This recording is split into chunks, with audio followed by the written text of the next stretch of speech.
हाय, कशा आहात सगळे? आशा करते सगळे मजेत असणारच. ॲज युजुअल दिवसाची सुरुवात झाली आहे गरमागरम वाफाळलेल्या चहाने.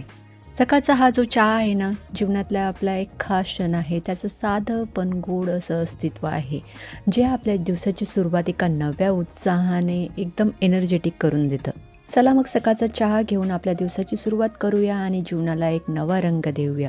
दिवसाची सुरुवात प्रसन्न करा, जेणेकरून पूर्ण दिवस जो आहे तो चांगला जाईल. जे काल झालं त्याचाच विचार करत बसण्यापेक्षा आज आहे आपल्या हातात, आजचा दिवस चांगला घालूया म्हणजे झालं. आणि शक्यतो मला हा गरमागरम चहा जो आहे गॅलरीत बसून घ्यायलाच आवडतो. चहा घेण्याची तुमची पण एक अशी फेवरेट ठिकाण असेल, जिथे तुम्ही म्हणजे तुम्हाला तिथे बसून घ्यायला चहा आवडत असेल, ते ठिकाण जे आहे ते मला कमेंट करा जरूर. म्हणजे मलासुद्धा कळेल की आपल्याला चहा जो आहे कुठे बसून घ्यायला आवडतो किंवा आपण कसा तो चहा घेतात. आणि आज सुट्टीचा दिवस असल्यामुळे हा जो प्रकार आहे तो होतो आहे माझ्याकडे. शक्यतो मी इडली जी आहे ती सुट्टीच्या दिवशीच बनवते. डोसा वगैरे होतो माझ्याकडे बऱ्याच वेळेस, कारण मुलांना टिफिनमध्ये डोसा खूप आवडतो. त्यांना शक्यतो मी म्हणजे बऱ्याच वेळेस देते बनवून. आणि सुट्टी असली की आपण थोडं उशिरासुद्धा उठतो आणि जेवण आणि म्हणजे नाश्ता जो आहे माझ्याकडे हा एकच होतो. म्हणजे सुट्टी असली आणि जर डोसा बनवायचा असेल किंवा इडली बनवायची असेल तर इडलीमध्ये म्हणजे पूर्ण दिवस निघून जातो आमचा. आणि मी शक्यतो जेवण वगैरे बनवत नाही ज्या दिवशी इडली असेल त्या दिवशी. आणि आपल्या घरामध्ये सगळ्यांना म्हणजे हे जे प्रकार आहे ते आवडत असतील तर असं दुसरं काही बनवायची गरजसुद्धा वाटत नाही. आपण त्यातच असं भागून घेतो, पूर्ण दिवस निघून जातो तसं जे आहे त्यातच. आणि इडली बघा आपण कशी झाली एकदम स्पॉन्जी. आणि आता तुम्हाला एक इडलीवरची छान अशी कविता ऐकवते. एक होती इडली, ती होती चिडली, धावत धावत आली, सांबारात बुडली. सांबार होते गरम गरम, इडली झाली नरम नरम. चमचा आला खुशीत, जाऊन बसला बशीत. चमच्याने पाहिले इकडे तिकडे, इडलीचे केले तुकडे तुकडे. इडली होती फारच मस्त, आम्ही सगळ्यांनी केली फस्त.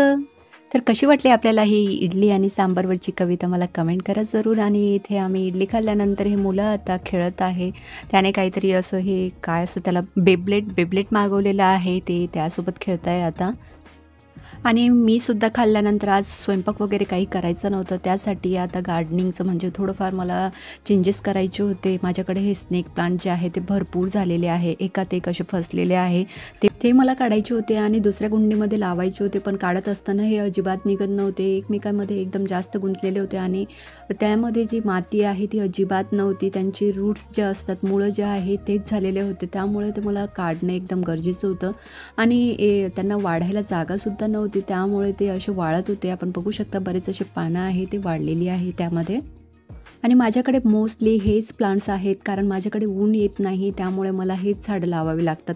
जे ऊन म्हणजे त्यांना जास्त गरज नसते किंवा जास्त केअर करायची त्यांना गरज नसते. त्यामुळे स्नेक प्लांट म्हणजे बेस्ट आहे. जर आपल्याला म्हणजे वेळ नसेल आपल्याला या झाडांची केअर करायला, किंवा असं असतं ना की बऱ्याच वेळेस आपल्याला आवडतं, आपण असं म्हणतो की मला झाडं जे आहे ते आवडतात, पण माझ्याकडे ते राहत नाही किंवा ते टिकत नाही, किंवा माझ्याकडे वेळ नाही त्यांना द्यायला, किंवा माझ्याकडे त्यांना केअर करायला वेळ नाही. तर स्नेक प्लांट बेस्ट आहे. जर तुमच्याकडे वेळ नसेल तर तुम्ही ते इझिली ग्रो करू शकतात, कारण त्यांना असं म्हणजे 8 दिवसातून 2 वेळेस पाणी जरी दिलं तरी चालतं. आणि अशी स्पेशल केअर करण्याची किंवा त्यांना वेगळं असं जे खाद्य असतं ते देण्याची सुद्धा गरज नसते. त्यांचे वाढतात आणि एका प्लांट्स पासून जे आहे ते बरेच असे प्लांट्स तयार होतात त्याने. आणि हे जे प्लांट आहे त्याने एअरसुद्धा फिल्टर होते आणि 24/7 जे आहे ऑक्सिजन आपल्याला हे देत राहतात, म्हणून बेस्ट आहे हे प्लांट्स. आणि आपण याची जर कॉस्टिंग बघितली नाही तर जवळपास याची म्हणजे एका प्लांट्सची 300-400 असे असतात. आणि माझ्याकडे असे बरेच असे प्लांट्स आहेत, जवळपास माझ्याकडे 7,000 ते 8,000चे हे प्लांट्स असतील. आणि आपल्याला दाखवते मी हे कशा प्रकारे एका म्हणजे यांचे जे रूट्स आहे ते असे जॉईंट असतात आणि अशा प्रकारे आपल्याला हे काढायचे असतात. एकमेकाला जोडलेले असतात, त्यामुळे ते आपल्याला तोडावे लागतात. आणि इतके घट्ट आहे ना, अजिबात तुटत नाही ते माझ्याकडून. एकदम असं जे प्रेशर आहे ते द्यावं लागतं त्याला तोडण्यासाठी. आणि रोजच्या रुटीनपेक्षा आज काहीतरी वेगळं करतोय त्याचासुद्धा आनंद असतो आपल्याला. म्हणजे रोज जे करतो त्यापेक्षा काहीतरी वेगळं करायला घ्यायचं, म्हणजे जे आहे आपलं रुटीन जे आहे ते चेंज होतं आणि माइंडसुद्धा आपलं त्याने फ्रेश होतं. म्हणजे बरं वाटतं आपल्याला काहीतरी वेगळं करतोय. रोज डेली जे करतो त्यापेक्षा वेगळं काहीतरी करून बघायचं. कधी जगण्यात आनंद असतो तर कधी वाटतं आयुष्याला अर्थच नाही. आनंदात न्हाऊन निघताना दुःखाचा विसर पडतो आणि दुःखाचं पारडं जरा जड झालं की मात्र तक्रारीचं ओझं निर्माण होतं.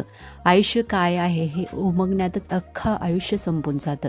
त्यामुळे जगत राहायचं, करत राहायचं चांगलं. स्वतःसोबत इतराचं आयुष्य सोपं करणारं काहीतरी. आयुष्याचा अर्थ शोधायला वेळ उरता कामा नये आणि सुख-दुःखाचं गणित कधी घालता कामा नये. जे समोर येतंय, जसं येतंय त्यातून मार्ग काढत पुढे जायचं. स्वतःच्या प्रगतीसाठी प्रयत्न करत राहायला पाहिजे. कुणाकडे, का आणि किती याचा विचार करत बसलो तर स्वतःच्या चुकाचं परीक्षण होणारच नाही आणि स्वतःवर काम करत राहिले तर कुणामुळे हा प्रश्न कधी पडणारच नाही. ठरवायचं आपल्याला आहे, चमकायचं की कोमजायचं, जे हवंय ते मागायचं की मिळवायचं. करायचं म्हटलं तर सगळं करता येतं. नुकसानही आणि कल्याणही करतोय काय हे महत्त्वाचं आहे.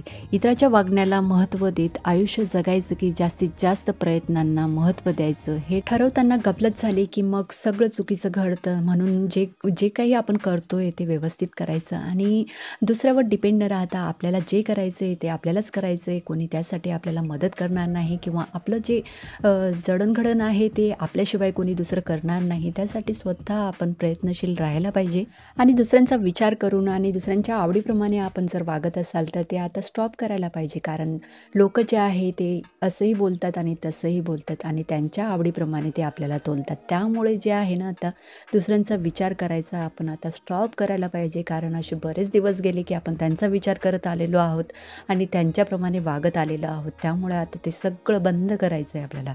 आणि हे तुम्ही असं करत नसाल तर आत्तापासून आपल्याला हे फॉलो करायचं आहे. आणि आता सगळे माझे स्नेक प्लांट्स जे आहेत ते लावून झालेले आहे आणि त्यासाठी वेगळी अशी कुंडी वगैरे काही आणलेली नव्हती मी. कारण माझ्याकडे बरेच असे दहीची जी बकेट असतात छोट्या त्या होत्या, त्यासाठी मी त्याच यूज केल्या. असंही त्या तशाच पडून होत्या कारण त्यांचं यूज असं दुसरीकडे कुठेच होत नाही. मी अशा प्रकारे त्यांना रियूज करून घेते सो दॅट जी अडचण असते घरामध्ये तीसुद्धा कमी होते आणि त्याचा रियूजसुद्धा होतो. आणि कुंडी वगैरे आणायला काहीच हरकत नव्हती, मी आणलीही असती. पण हे जे स्नेक प्लांट्सचं झाड आहे ते 6 ते 8 महिन्यानंतर मला चेंज करावे लागतात. त्यांना म्हणजे एकातून असे बरेच असे झाडं निघतात. त्यामुळे किती वेळेस अशा कुंड्या आणायच्या आणि किती असे लावायचं तो मोठा प्रश्न असतो. आणि ही जी दहीची जी बकेट आहे तिला म्हणजे मला कलरसुद्धा करायचं होतं पण वेळ नसल्यामुळे मी ती केलेलं नाही. कधीतरी करेल वेळ असेल तेव्हा. आणि हा जो झोका आहे तो माझा जुना आहे, तो सुद्धा मला आता कुठेतरी रियूज करायचा आहे. मला सजेशन द्या मी आता त्याला कुठे रियूज करायचं ते. आणि गॅलरी मोठी असल्यामुळे माझे हे जो पसारा असतो ना तो शक्यतो गॅलरीत येऊनच बसतो आणि मला तो नंतर आवरावा लागतो. पण काय म्हणायचं आता, गॅलरी आहे तर आपण ती सर्रास म्हणजे अशा वस्तूसाठी यूज करून घेतो.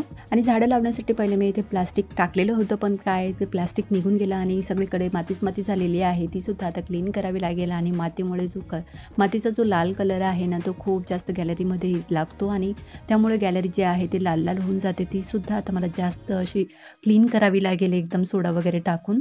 एखाद्या वेळेस किंवा बऱ्याच वेळेस आपल्याला जो कंटाळा असतो ना तो येतो काही कामाचा, तर अशा वेळेस जो आहे तो गार्डनिंगचं काम घ्यायचं करायला. आणि त्यामुळे जो कंटाळा असतो किंवा जो स्ट्रेस वगैरे जो असतो आपल्याला, जो फील होतो आपल्याला म्हणजे बोर वाटतंय किंवा काहीतरी असं एकदम असं दिवस जो आहे तो आज बोरिंग आहे, त्यावेळेस असं गार्डनिंगचं काम करायचं म्हणजे जो दिवस आहे तो सुद्धा चांगला जातो आणि जे आपल्याला बोर वगैरे होतं आहे ते सुद्धा होत नाही अशी कामं केल्यामुळे. आणि स्ट्रेस फ्री वाटतं आपल्याला अशी कामं केल्यामुळे. आणि येथे मी जी कुंडीच्या खाली ठेवायचं आहे ते त्याचंच झाकण ठेवते म्हणजे पाणी जे आहे ते खाली पडणार नाही, जेणेकरून दुसऱ्याला त्रास होणार नाही त्यामुळे.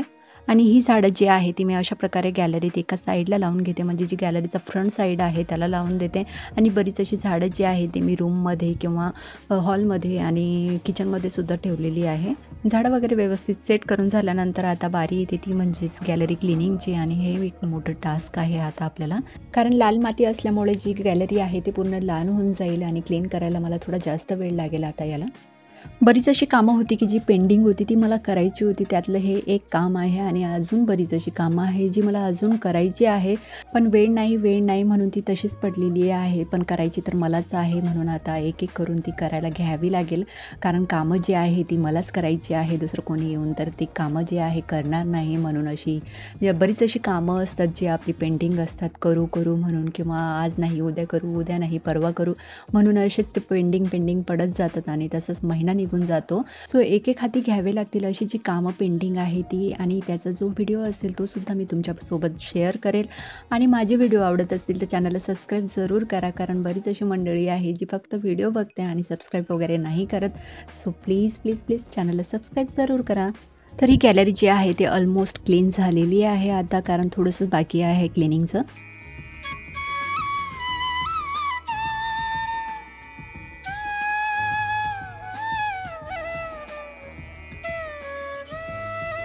आणि आता तुम्हाला एक गोष्ट दाखवते, जे मी आता हे दगडापासून केलेलं आहे, म्हणजे यावर पेंटिंग वगैरे केलेली आहे. आपण बघू शकता अशा प्रकारे डोरेमॉन आणि हे घर जे आहे ते मी पेंट केलेलं आहे. असे बरेच असे पेंटिंग आहे जे मी केलेल्या होत्या, पण ते आता काही मला दिसत नाही आहे, सापडत नाही आहे.